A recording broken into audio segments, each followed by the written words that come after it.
Week 13, Pig Nuts coming to you live from the pig pen. It is Piggy himself, and I have been rolling around in some mud, but we got a big week ahead, so let's start with who's back, who's dead, and who's not back but not dead. Starting off with SBF Sam Bankman-Fried. Had a New York Times interview where basically he said that I don't know what's going on, and I don't know how to code, and I don't know where the money went. And all of the major news media gave him a standing ovation. Everyone said how brave and amazing he is. It makes no sense. This guy sold $10 billion. They're throwing him lob ball questions. And, of course, he donated a ton of money to political campaigns, and I guess that means he's not going to prison. I don't understand it. Ridiculous interview. New York Times, huge frauds. Sam Bankman-Fried should be in prison forever. Let's see what happens, I guess, but ridiculous interview. Next up on Who's Back, sleep apnea. Sleep apnea, I had my first night of CPAP machine last night. Very uncomfortable. Don't like it at all, but hopefully that means I won't die in my sleep. Deion Sanders. Deion Sanders went from Jackson State in the SWAC, which is an HBCU college, and now he's going to Colorado. I don't love the move, but it was the only move he could make other than staying, I guess. He's going to take a bunch of his players. He's going to take Hunter. He's going to take his son. Colorado's a pretty horrible program overall. Let's see if he can do anything with it. I mean, he's Deion, so he's going to get some players, but is he really going to make Colorado relevant? I don't know. We'll see how it goes. Wishing Deion the best, I guess, even though he was on his high horse about HBCUs and how he didn't want to leave, but he left because money's money, and he wants to be somewhere better. Next up on Who's Back, Workplace Affairs. Workplace Affairs is the biggest bombshell since Matt Lauer was locking people in rooms. We got GMA host, Good Morning America host, TJ Holmes and Amy Robach.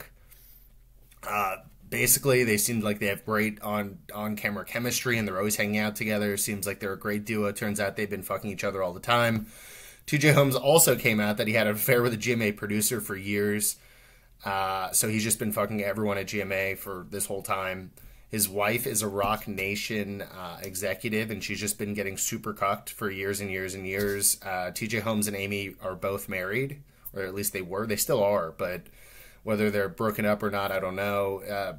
Pictures came out of them, and it looked like they were kind of fucking each other. And instead of issuing a statement, they just both immediately deleted their social media. Not a great look. They still haven't said anything, but GMA came out and said that it's a consensual relationship between two people that are having affairs, and what are we going to do, and it's good for ratings, and we like it. And basically, from the reports, TJ and Amy both still like each other, and they're going to just break up both of their marriages and get together. Kind of like it. Great for chemistry. Great for the news.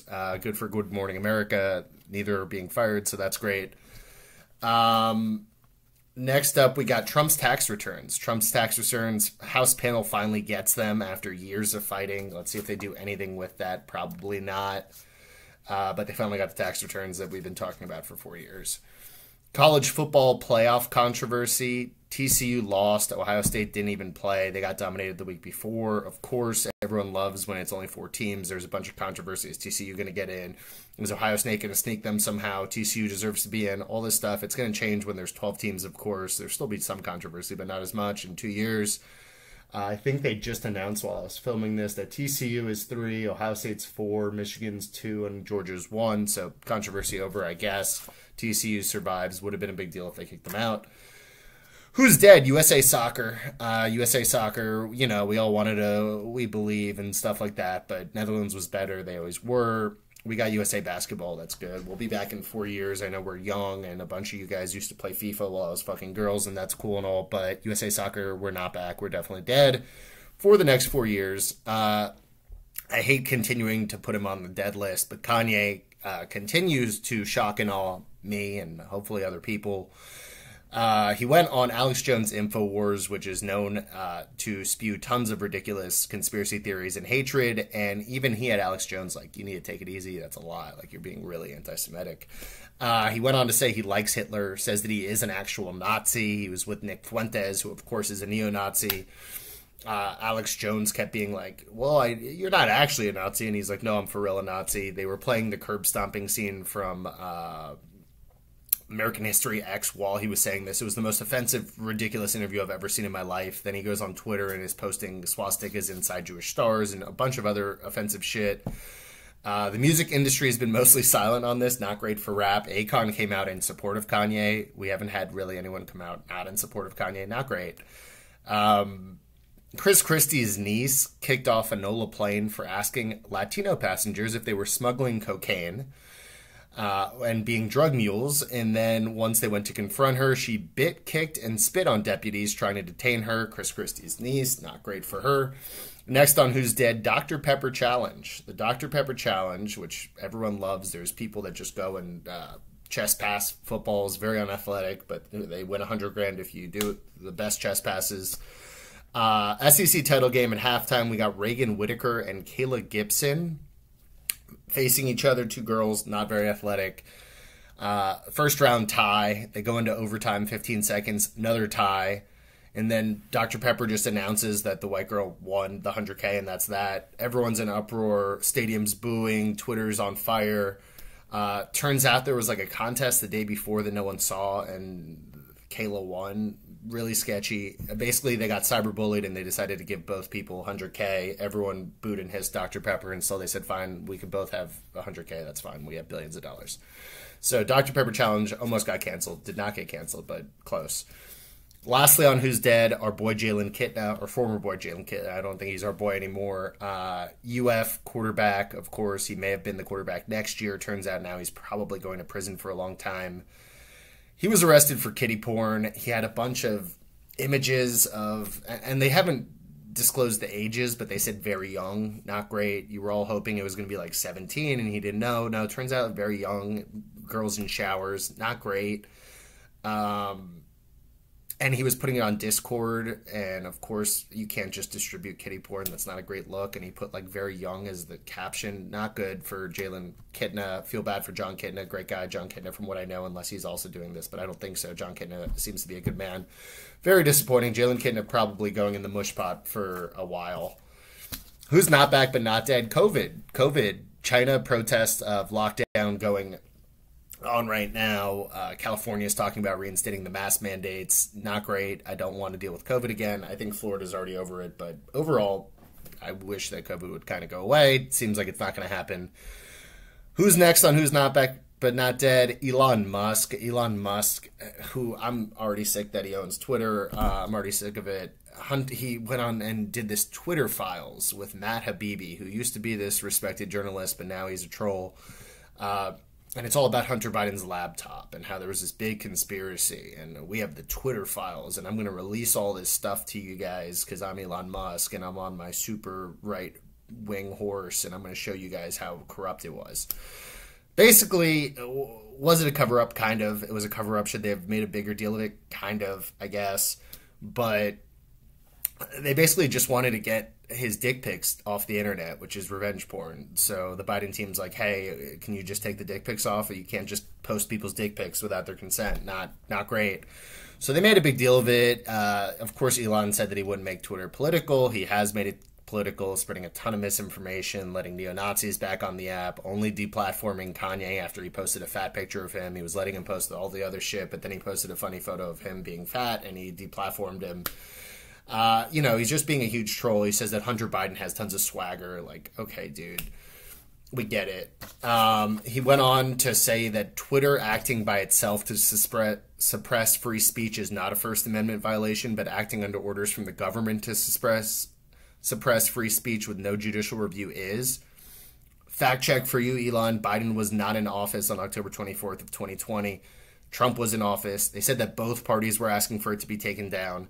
Biden was not in the government at the time. So you can't say that it's the government. You're fake news.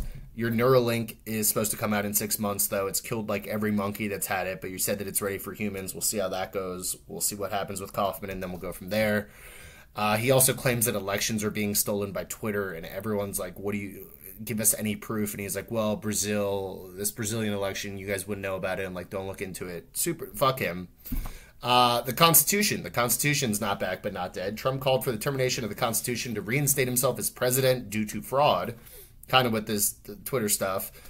Of course, Republicans love the Constitution, so I don't know how they can stand for throwing out the Constitution. I don't think Trump really cares. He just wants to be back in office, so whatever will have that happen, he's in for. Lastly, we got Deshaun Watson. Deshaun Watson's back this week. Of course, he is playing the Texans. Huge revenge game for him. And a report came out that he's shown signs of progress during treatment, enough to get reinstated. What signs of progress are there? Just not raping masseuses, I guess, for taking a couple weeks off, and now he's allegedly cured. Good for Deshaun. I hope that he balls out today. Let's move on to NFL weather. We got really nothing. Packers at Bears is a little windy. That's it for NFL weather. Show of the week. Show of the week, Inside Man with Stanley Tucci. A prisoner on death row in the United States and a woman trapped in a cellar in an English vicarage crossed paths in an unexpected way. It's only 4 episodes. It was pretty good. I liked it. You should watch it. Stanley Tucci, of course, is great. Riddle of the week.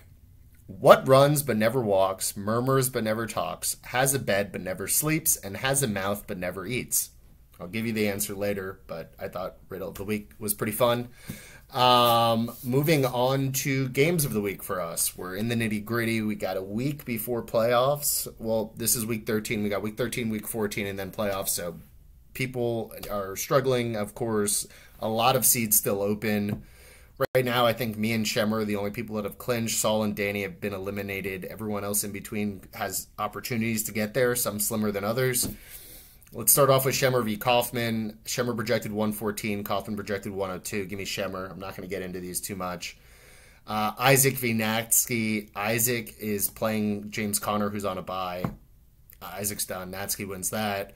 Vivek, Danny. Vivek had Jacoby Myers get 3.7. Josh Allen, 19. Not good enough. Danny S. Steverson. Give me Danny in his race not to get last. Avi 118, Saul 109, Dawson Knox got 0. Give me Avi. And then lastly, me versus Weisberg, big game of the week, 114, 108 projections. Of course, I'm going to give it to myself. I'm not going to get into it. It is what it is. Picks of the week, Vikings Jets over 44. Mike White has the Jets moving and grooving. They clearly hate Zach Wilson, and they all love Mike White. They're all wearing Mike fucking White shirts. It's ridiculous. The Jets are pretty good, but the Vikings offense is, of course, great. They got Dalvin Cook. They got Justin Jefferson. Kirk Cousins is sometimes not a pumpkin as long as he's not on primetime. I like both of them scoring. I see it in like the 50s. Give me over 44 all day. Eagles -4 versus the Titans at home. I think the Titans are frauds. Ryan Tannehill's a fraud. Derrick Henry, of course, is great, but the Eagles are really good. I like Eagles -4. And then Dolphins 49ers, I want to take the +4.5, but we don't have Armstead. We don't have Austin Jackson, who's not that good anyway, but if we don't have him, we're really fucked. I think the 49ers probably win. I don't want them to, but it seems like it's going to happen. It's kind of like USA Soccer. So I'm going to take over 45.5. I want to do something. I think our offense is very good. Our defense is not that good. 49ers offense is very good. Both offenses very good, meaning the over 45.5. That's all I got for this week. Have a good one.